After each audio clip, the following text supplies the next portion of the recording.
पवन सिंह के मामले में।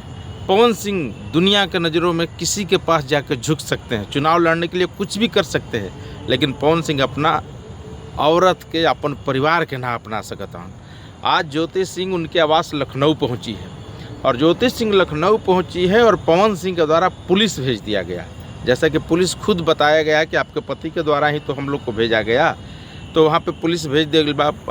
ज्योति सिंह फूट फूट के रोइए। कोई ऐसा बाप नहीं है, कोई ऐसा भाई नहीं है, कोई ऐसा माई नहीं है जगह कलेजा ना फट जाए। पवन सिंह के जब जब जरूरत रहा तब तक ज्योति सिंह के अपना लन, और जब जरूरत ना रहे तब तक दूध के मक्खी की तरह निकाल के फेंक दे ले। ऐसे समाज में रिश्ते नहीं चलते और ऐसे रिश्ते नहीं बनाए जाते हैं। क्या पवन सिंह ये बता सकते हैं कि जो आप आइकॉन बने हुए करोड़ों लोगों के फैन हैं, क्या आपका एक कर्म, आपका एक कृतित्व दूसरे पर भी भारी पड़ेगा, या दूसरे को आप यही आचरण सिखा रहे हैं, यही बता रहे हैं? अगर आपको उनकी ज़रूरत नहीं थी तो लोकसभा चुनाव में क्यों ले आए थे? क्या मामला था? दुनिया के सामने तो आपने लाया ना। आपके घर के अंदर के चाहे जो मसले हों, लेकिन आप पवन सिंह अपने काराकाट जब चुनाव लड़ रहे थे तो ज्योति सिंह को साथ में लाया। चूँकि आपके उस कॉलम में पत्नी का नाम लिखना था तो नाम भी लिखे, प्रेम भी किए, लोगों के नज़रों में दिखाए भी। आपका तलाक का मामला दोनों तरफ से कोर्ट में चल रहा है। या तो आप तलाक लीजिए तो फिर पत्नी के पास न जाइए। जब पत्नी को अपने लोकसभा चुनाव में अपने फ़ायदे के लिए बुलाते हैं फिर उसको हटा देते हैं, ये सही नहीं है। तो आप उपेंद्र कुशवाहा के पैर पर गिर सकते हैं, अमित शाह के पैर पर गिर सकते हैं, जेपी नड्डा के पैर पर गिर सकते हैं, आप सबके पैरों पे जाके गिर सकते हैं, लेकिन आप अपने परिवार की रक्षा नहीं कर सकते। ये यही बताता है।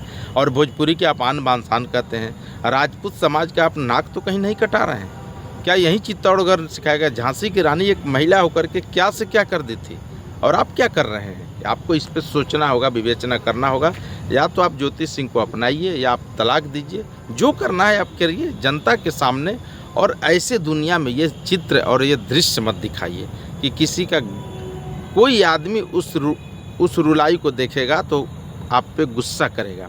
आप सब देखिए इनके वीडियो में कैसे इनकी पत्नी गुहार लगा के रो रही हैं और कैसे उनके लखनऊ पहुंचते ही पुलिस भेज दिया गया है। तो पवन सिंह, आप दुनिया के लिए स्टार होंगे, अपने परिवार के लिए आप जीरो हो गए हैं। और ये सब दुनिया देख रही है, बिहार भी देख रहा है। आपको इसी नज़रिए से तौला भी जाएगा। यही कारण था कि आप 2,72,000 वोट पाकर भी उन सभी मतदाताओं का अपमान करके जाके फिर उसी चरणों में झुक गए जिसके खिलाफ आपने चुनाव लड़ा। राजनीति में सब जायज़ है, लेकिन आप जो कर रहे हैं ये जायज़ नहीं है। आप जब परिवार के ही साथ नहीं हैं तो आप बिहार की जनता के कैसे साथ हो सकते हैं? आप खुद समझिए। और देखिए ज्योति सिंह कैसे रो रही हैं, कैसे क्या करें, इनकी विरह वेदना को आप सुनिए और खुद तय कीजिए कि पवन सिंह कितने अच्छे पति है, कितने अच्छे बेटा है। अपने पति के घर हम अपने पति के घर आए हैं, इस बात पे FIR हो रहा है भैया हम पे। ये समाज का सेवा करेंगे, ये पवन जी समाज की सेवा करेंगे।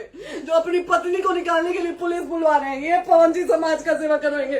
करवा लीजिए आप लोग। चुनाव था तो पत्नी को बुला के यूज किए, उसके बाद दूसरी लड़की को लेके होटल गए। जब चुनाव के बाद सब पूछता था ना कि चुनाव के बाद मैं क्यों आ गई अपने घर पे, क्यों आ गए? क्योंकि चुनाव के बाद 20 दिन बाद पवन जी हमारे सामने एक लड़की को लेके होटल गए थे। हम नहीं बर्दाश्त कर सकते थे पत्नी होने के नाते, इसलिए हम चले गए थे यहाँ से। और ये पवन जी इंसाफ करेंगे। करिए आप लोग। आप लोगों की भी बहन बेटी के साथ जब ये सब होगा ना तब पता चलेगा आप लोगों को।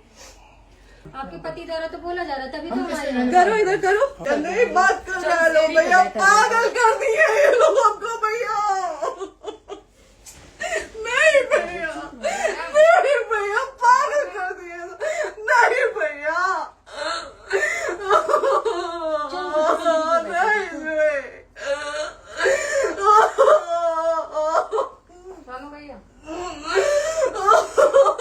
भैया बर्बाद कर दिया ये आदमी, हमको बर्बाद कर दिया भैया।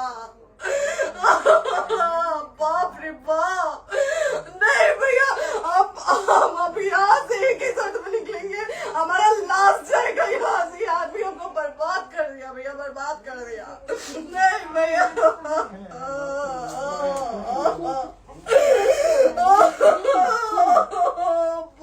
रे बाप।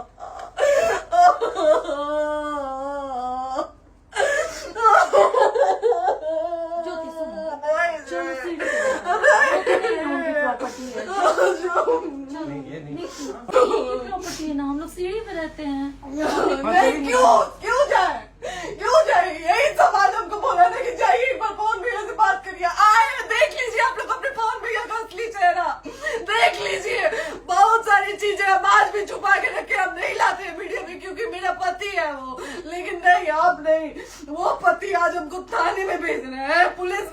उनके घर में आने के लिए, एक बार नहीं 10-10 बार भेजे हैं। अब नहीं आएंगे आप लोग तो फिर मर जाने के बाद से कैंडल लेके मत निकलिएगा आप लोग बेटी के नाम पे, एकदम कैंडल लेके मत निकलिएगा। आप लोगों को कोई राइट नहीं है कि कैंडल लेके निकलेंगे आप लोग। किसी बेटी को कुछ होता है तो कोई राइट नहीं है कि अगर जीते जी सही गलत का फैसला आप लोग नहीं कर पाते हैं तो कोई राइट नहीं है कि मर जाने के बाद आप लोग कैंडल लेके निकलेंगे। बाप रे बाप, क्या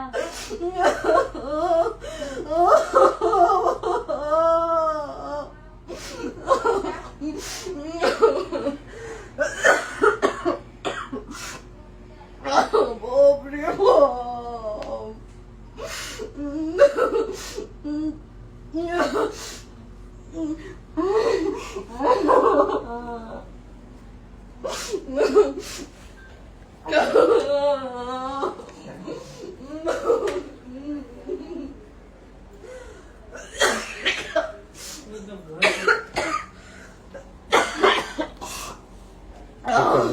चुप हो जाइए।